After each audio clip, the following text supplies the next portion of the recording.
السلام علیکم ورحمۃ اللہ وبرکاتہ۔ میں محمد امتیاز پلاموی۔ معزز ناظرین، اس بات کو آپ اچھی طرح جانتے ہیں کہ بریلی مذہب کی بنیاد جھوٹ پر، بہتان بازی اور الزام تراشی پر رکھی گئی ہے۔ بریلی مذہب سے تعلق رکھنے والے علماء، اہل سنت و جماعت، احناف، علماء حق، علماء دیوبند کی عبارتوں کا غلط صحت مطلب بیان کر کے عوام کو گمراہ کرنے کی ناپاک کوشش کرتے ہیں۔ علماء حق، علماء دیوبند کی کتابوں کی عبارتوں کا آگے اور پیچھے سے ربط کاٹ کر کے غلط مفہوم نکالتے ہیں، غلط مطلب نکالتے ہیں اور عوام کو سناتے ہیں تاکہ عوام کے سامنے علماء حق، علماء دیوبند کے خلاف غلط میسج جائے اور اس طریقے سے عوام جو ہے علماء حق، علماء دیوبند کے دامن کو چھوڑ دیں اور ان جھوٹوں کے دامن کو تھام لیں۔ اس کی کئی مثالیں ہم نے آپ کے سامنے رکھی ہیں۔ آج کی اس ویڈیو میں اسی کی ایک جھلک اور ایک مثال آپ کی خدمت میں پیش کرنے جا رہا ہوں۔ اس لیے سب سے پہلے آپ بریلی مذہب سے تعلق رکھنے والے خطیب فاروق رضوی کا ایک جملہ سماعت فرمائیں۔ تو بتایا جاتا ہے لوگوں کو نماز کی طرف لانا ہے، مگر بانی تبلیغی جماعت کہتے ہیں سب بیوقوف لوگ ہو تم، میرا یہ مقصد کچھ بھی نہیں ہے۔ میں بتاتا ہوں کہ اصل مقصد کیا ہے، آئیے انہی کی کتاب دیکھتے ہیں۔ لوگ سمجھتے ہیں کہ یہ نماز کی تحریک ہے، نمازی بنانے کی تحریک ہے۔ میں قسم سے کہتا ہوں یہ ہرگز تحریک صلاۃ نہیں۔ ایک روز بڑی حسرت سے فرمایا میاں ظہیر الحسن ایک نئی قوم پیدا کرنی ہے۔ نئی قوم کا مطلب کیا ہے؟ ایک نئے فرقے کو وجود دینا۔ معزز ناظرین، آپ نے سنا کہ بریلی مذہب کا خطیب فاروق رضوی نے کیا بات کہی ہے۔ ایک کتاب ہے جس کا حوالہ جو انہوں نے دیا ہے میں آپ کو پڑھ کر سناؤں گا، پوری عبادت پڑھ کر سناؤں گا۔ اس میں ایک لفظ جو آیا ہوا ہے کہ میاں ظہیر الحسن ایک نئی قوم پیدا کرنی ہے، اس کا مفہوم یہ نکالا، عوام کو یہ بتایا کہ ایک نئی قوم کا مطلب ہے ایک نئے فرقے کا وجود دینا، یعنی کہ مولانا الیاس کاندھوی رحمۃ اللہ علیہ تبلیغی جماعت کے نام پر یا تبلیغی جماعت کے ذریعے ایک نئے فرقے کا وجود دینا چاہتے تھے، نیا فرقہ بنانا چاہتے تھے۔ نعوذ باللہ من ذالک۔ اس کا حقیقت سے کوئی تعلق نہیں ہے۔ حقیقت کیا ہے؟ ہم پوری عبارت پڑھ کر آپ کو سنا رہے ہیں، آگے کی عبارت اور پیچھے کی عبارت، اس سے صاف طور پر معلوم ہو جائے گا کہ مولانا سید ابوالحسن علی ندوی رحمۃ اللہ علیہ نے جو بات لکھی ہے مولانا الیاس کاندھوی رحمۃ اللہ علیہ کے حوالے سے اس عبارت کا کیا مفہوم اور کیا مطلب ہے۔ دیکھیں، ہمارے پاس کتاب ہے مولانا الیاس اور ان کی دینی دعوت، صفحہ نمبر ہے 164، علو ہمت۔ مولانا الیاس کاندھوی رحمۃ اللہ علیہ کے متعلق لکھتے ہوئے فرمایا کہ مولانا الیاس رحمۃ اللہ علیہ کی ہمت کس قدر بلند تھی، ان کی سوچ کتنی بلند تھی، کتنی اونچی تھی، وہ کیا سوچا کرتے تھے، اس عنوان سے کچھ باتیں لکھ رہے ہیں۔ علو ہمت، مولانا کی زندگی کے خاص جوہر اور ان کی امتیازی صفت بلند ہمتی اور عالی حوصلگی تھی۔ علماء تو بہت سارے ہوتے ہیں لیکن سب کا حوصلہ بلند نہیں ہوتا۔ میدان میں کام کرنے والے لوگ بہت ہوتے ہیں لیکن کچھ اپنا قدم پیچھے ہٹا لیتے ہیں، کچھ بڑھتے چلے جاتے ہیں، کچھ کسی کی پرواہ نہیں کرتے، لان تان کی پرواہ نہیں کرتے۔ تو ایسے لوگوں کو کہتے ہیں کہ ان کا حوصلہ بہت بلند ہے۔ تو مولانا بہت بلند ہمت والے تھے اور عالی حوصلگی تھی، جس کی شہادت ان کی پوری زندگی، ان کے خطوط اور ان کے ارشادات ہیں۔ انہوں نے جس کام کو اپنی زندگی کا مقصد بنایا تھا اور جس کی دعوت دی تھی وہ ان کے ماحول سے بالکل مناسبت نہیں رکھتا تھا اور اس زمانہ اور گرد و پیش کی سطح سے بہت بلند تھا، اس لیے بلند عزائم اور اپنے دلی حوصلوں کا اظہار بہت کرتے تھے۔ کلموا الناس علی قدر عقولہم واستعینوا علی امورکم بالکتمان، اس پر عمل تھا۔ پھر بھی کبھی کبھی اس کا ترشح ہوتا تھا، یعنی کبھی کبھی اس کا اظہار کرتے بھی تھے۔ ایک مرتبہ عزیز مولوی ظہیر الحسن صاحب جو علی گڑھ مسلم یونیورسٹی کے فارغ تھے، جو ایک وسیع النظر عالم ہیں، ان سے فرمایا ظہیر الحسن میرا مدعا کوئی پاتا نہیں، لوگ سمجھتے ہیں کہ یہ تحریک صلاۃ ہے، میں قسم سے کہتا ہوں کہ ہرگز تحریک صلاۃ نہیں۔ کس تحریک کی بات چل رہی ہے؟ تبلیغی جماعت۔ تبلیغی جماعت کا اصل کام کیا ہے جو ابھی آپ دیکھ رہے ہیں؟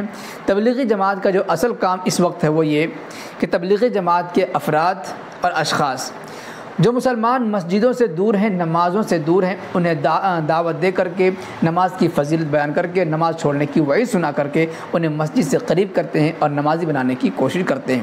اس وقت بھی یہی مشہور تھا کہ یہ تحریک صلاۃ ہے، لوگوں کو نماز سے جوڑنے کی تحریک ہے۔ جب انسان کے ذہن میں یہ بات آ جائے کہ یہ تو نماز کی تحریک ہے اور عوام یہی سمجھا کرتے تھے، تو مولانا نے کہا کہ میں قسم کھا کر کہتا ہوں کہ تحریک صلاۃ نہیں ہے، اب تحریک صلات نہیں تو کیا ہے؟ اتنی بڑی جماعت کیوں بنائی؟ اتنے افراد کیوں جڑے؟ اس کا آگے بیان سنیے۔ ایک روز بڑی حسرت سے فرمایا، میاں ظہیر الحسن ایک نئی قوم پیدا کرنی ہے، ایک نئی قوم پیدا کرنی ہے۔ ظہیر الحسن میرا مدعا کوئی پاتا نہیں، یہاں سے لے کر ایک نئی قوم پیدا کرنی ہے، یہاں تک صرف 2 لائن کی عبارت بریلوی پڑھتے ہیں اور یہ ثابت کرنے کی کوشش کرتے ہیں کہ دیکھو اس میں صاف لکھا ہوا ہے کہ تبلیغی جماعت تحریک صلات نہیں ہے، بلکہ مولانا نے خود کہا کہ ایک نئی قوم پیدا کرنی ہے۔ اس سے معلوم ہوا کہ ایک نئی قوم سے مراد ہے ایک نیا فرقہ پیدا کرنا۔ ارے بھائی بات کیا چل رہی ہے؟ مولانا کی بلند ہمتی کی بات چل رہی ہے۔ لوگ سمجھ رہے ہیں کہ صرف یہ تحریک صلات ہے، لوگوں کو نماز کی طرف بلانے کی تحریک ہے۔ مولانا کہہ رہے ہیں نہیں ایسا ہرگز نہیں ہے، یہ نماز کی تحریک نہیں ہے بابا، دیکھنے میں لگ رہی ہے نماز کی تحریک۔ کیا ہے؟ ایک نئی قوم پیدا کرنا ہے۔ نئی قوم کیا ہوتی ہے؟ دیکھیں اس کا مفہوم کیا۔ مولانا دین کی اس دعوت کو ایک وقتی اور ہنگامی تحریک نہیں سمجھتے تھے۔ مولانا الیاس کاندھلوی رحمۃ اللہ علیہ اس تحریک کو ایک وقتی اور ہنگامی تحریک نہیں سمجھتے تھے، جیسے عام طور سے کسی خاص موقع پر کوئی تحریک جنم لیتی ہے تو وہ اسی وقت تک رہتی ہے جب تک کہ وہ کام نہ ہو جائے، اس کے بعد پھر وہ تحریک ختم ہو جاتی ہے۔ مثال کے طور پر مسلمان مسجدوں سے دور ہیں، اس تحریک کے ذریعے مسلمانوں کو مسجد سے قریب لانے کی کوشش کی جا رہی ہے۔ مثال کے طور پر جہاں اس وقت میں موجود ہوں، رانچی ضلع کے میلانی گاؤں میں، ایک وقت تھا کہ یہاں پر یہ بات مشہور ہے کہ 110% نمازی رہا کرتے تھے۔ 110% یہ مقولہ یہاں کا مشہور ہے، یعنی جتنے بالغ تھے مرد وہ تمام کے تمام مسجدوں میں نماز پڑھا کرتے تھے، ساتھ میں جو نابالغ بچے تھے وہ بھی جماعت سے مسجد میں نماز پڑھا کرتے تھے۔ اس لیے بچوں کو ملا کر کہا جاتا تھا کہ یہاں پر 110% نمازی ہیں۔ اب ظاہر سی بات ہے یہاں پر تحریک صلات جو ہے یعنی تبلیغی جماعت بہت زور و شور سے کام کر رہی تھی۔ اگر صرف نماز کی دعوت ہوتی تو سارے لوگ تو نمازی بن گئے، پھر تو اس تحریک کا کوئی مقصد نہیں رہا، اس تحریک کو بند کر دیا جائے۔ یہ ہوتا ہے وقتی تحریک کا مطلب۔ تو مولانا چاہتے تھے کہ تحریک صلات نہ سمجھو، یہ وقتی طور پر نہیں ہے، ایسا نہیں ہے کہ بس نماز کی دعوت دے لو، نماز کی تحریک ہے، لوگ نمازی بن گئے تو اس تحریک کو بند کر دو، یہ مطلب نہیں ہے، بلکہ اپنی عالی ہمتی اور بلند حوصلگی سے اس پر بھی قانع نہیں تھے کہ 2-4 صدیوں تک اس کا اثر رہے۔ وہ اس کے ایک لازوال تجدید دین ہونے کی اللہ سے تمنا رکھتے تھے کہ یا اللہ یہ تحریک ایسی مضبوط ہو کہ یہ صرف نمازی بنانے تک محدود نہ رہے، بلکہ یہ تحریک ہمیشہ ہمیشہ کے لیے باقی رہے، جب تک قیامت نہ آ جائے اس وقت کی تحریک باقی رہے اور اس تحریک کے ذریعے دین کی خدمت ہوتی رہے۔ تو یہاں پر جو تحریک صلات کی نفی کی گئی ہے کہ قسم کھا کر کہتا ہوں کہ تحریک صلات نہیں ہے، اس کا مطلب یہ نہیں ہے کہ نماز پڑھنے کی تحریک سے روکا جا رہا ہے۔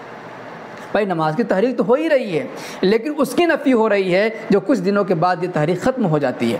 جیسے ہم نے ایک مثال دیا ہے کہ یہاں پر 110% نمازی ہو گئے، تو گویا کہ تحریک صلات کا مقصد تو پورا ہو گیا، لوگوں کو نمازی بنانا تھا۔ تو کیا تبلیغی جماعت کو بند کر دیا جائے؟ نہیں، الحمدللہ بند نہیں کیا گیا، اس کام کو جاری رکھا گیا اور انشاءاللہ قیامت کی صبح تک یہ تحریک چلتی رہے گی۔ یہاں پر یہ مفہوم ہے، یہ ایسا محاورہ میں لوگ استعمال کرتے ہیں اور کیا جاتا ہے جب کوئی بڑے حوصلہ والے ہوتے ہیں یا ان کی سوچ و فکر بہت بلند ہوتی ہے تو کہتے ہیں میاں یہ نہ سوچو کہ بس یہی کام ہے، نہیں، ایک نئی قوم تیار کرنے کا مقصد ہے، ایک نئی تحریک بنانا ہے، ایسی تحریک جو لازوال ہو۔ یہ ہمارا عام محاورہ ہے، اسی محاورے کے اعتبار سے اسے استعمال کیا گیا ہے۔ اس لیے اس بات کی نفی نہیں ہے کہ یہاں پر تحریک صلات نہیں ہے، یا یہ بھی مقصد نہیں ہے کہ ایک نیا فرقہ پیدا کرنا، نہیں۔ اگر نیا فرقہ پیدا کرنا ہوتا تو ایسی باتیں نہ آتی جو آگے آ رہی ہیں۔ کون سی باتیں؟ جو ابھی ہم نے آپ کو پڑھ کر سنائی ہے۔ معزز ناظرین، اس ویڈیو کے سلسلے میں آپ حضرات کی کیا رائے بنتی ہے کمنٹ باکس میں ضرور لکھیں۔ ویڈیو پسند آنے پر لائک کریں، خوب شیئر کریں تاکہ اس حقیقت سے پوری دنیا کے مسلمان آگاہ ہو سکے۔ شکریہ، جزاک اللہ، السلام علیکم ورحمۃ اللہ وبرکاتہ۔